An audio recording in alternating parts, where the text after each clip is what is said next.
Hey everybody, welcome to another video.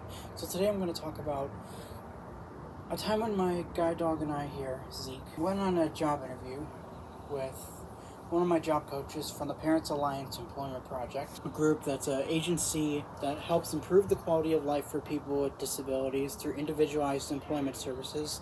That's their values, I would think, or no, not values, the mission of the agency. They're located in DuPage County, Illinois.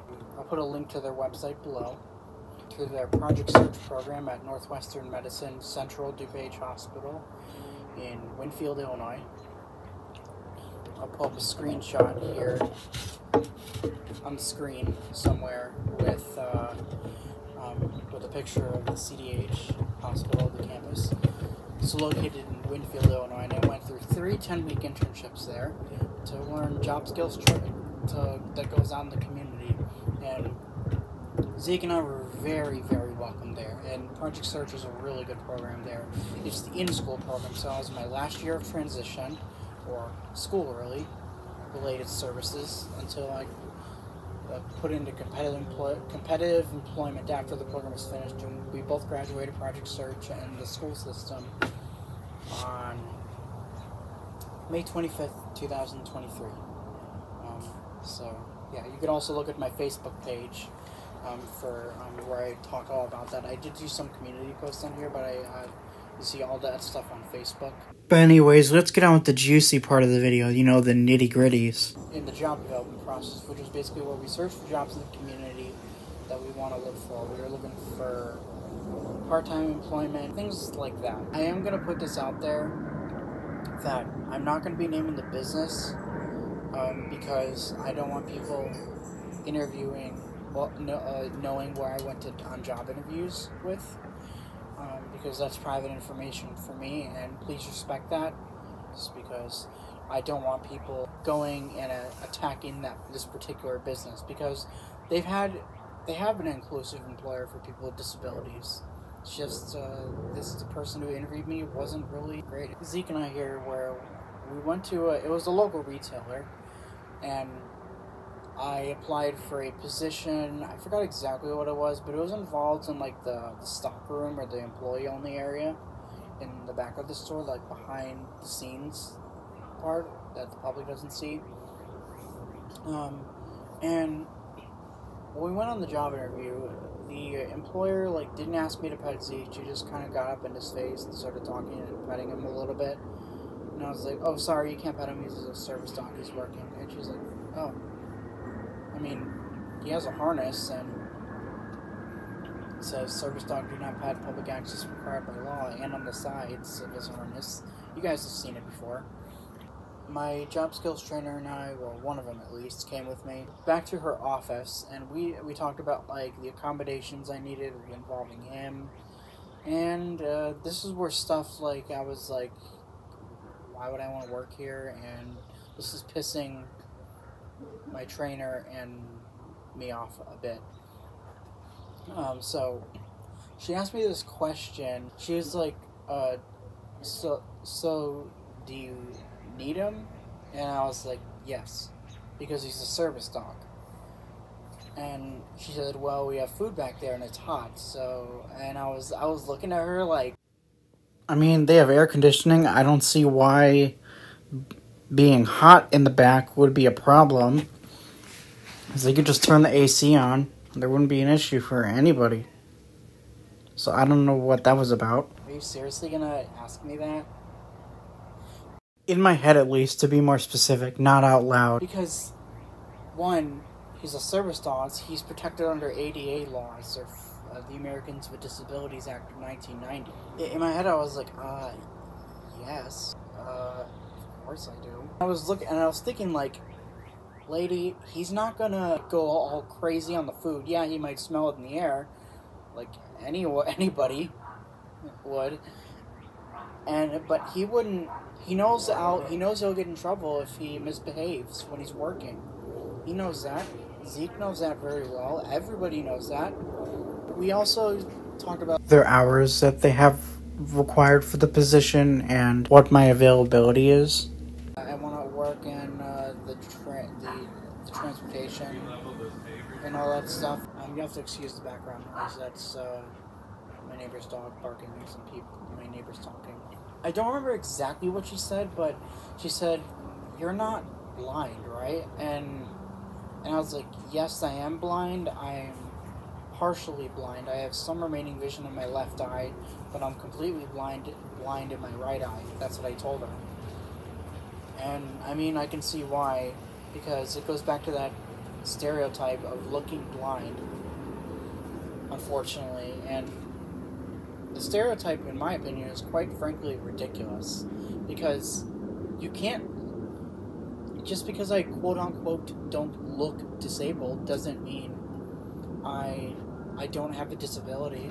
There's people with invisible disabilities or medical conditions out there that they have service dogs for a reason, like him. I have him for a reason. We all know that. Like, I was being polite, I was being nice and professional, like I should be, because it was a job interview.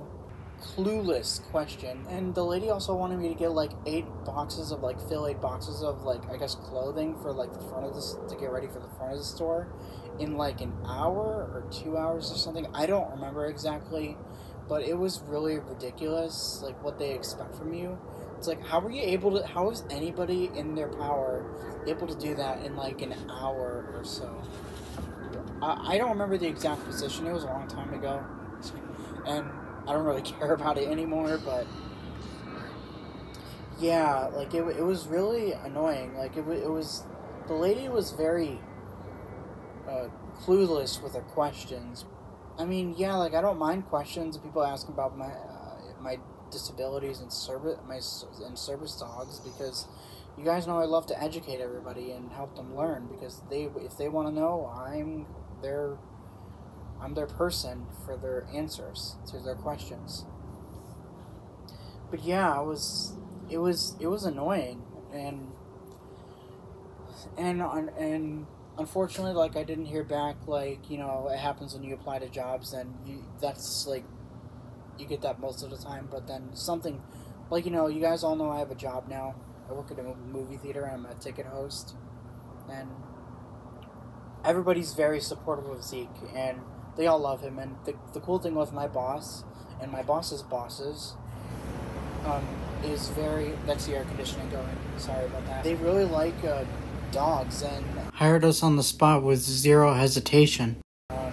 He even got a shirt that says the abbreviation for the place that we work at, and it's blue with white texted lettering on it with his name on it too. If you look on my YouTube short section that's on the screen here, you'll see that I did a parts 1, 2, and 3 about desensitizing him. And it worked. It went well, but still, like, he's not too fond of it. And I don't make him always wear it every single time we're out there. But yeah. So yeah, like, that whole job interview, frankly, was really a waste of time. It was okay. It wasn't the greatest. It was probably, I would say, it was my first job interview I went on where someone was completely clueless about my blindness and my service dog and all that stuff. So yeah, like, it seemed like she was more concerned about the needs of the business than making reasonable accommodations that you legally have to do. You're required to do that under the law, and that's why we have these laws, because, you know. But yeah, like, the takeaway I want from this video is, if anybody with a disability and a disability with a service dog, if they're interested in being hired in your place of business, make the reasonable accommodations as much as you can. Have an open mind and have some empathy, because people like me with disabilities, including my twin brother, my visually impaired twin brother, Anthony, he has a job too now. There's a lot of people that want employment that have disabilities or are disabled with a service dog or guide dog. And unfortunately, people get discriminated against because, sadly, society is not educated even when the laws are passed, which it really shouldn't be a problem, but sadly there's still ignorant people. That's why I personally believe it's just so important. And that's why I make these videos. I'm sorry about this video being so long and rambly, but yeah, the job interview was just simply a waste of time, in my opinion, now that I look back at it. So yeah, anyways, I hope you all enjoyed this video in some way. I hope you learned something from this, from my job hunting experience during my project search time, back when I was still in the school system, about a month ago, before I graduated. So yeah, anyways, that'll be it. See y'all in the next video. Bye. See ya. Bye.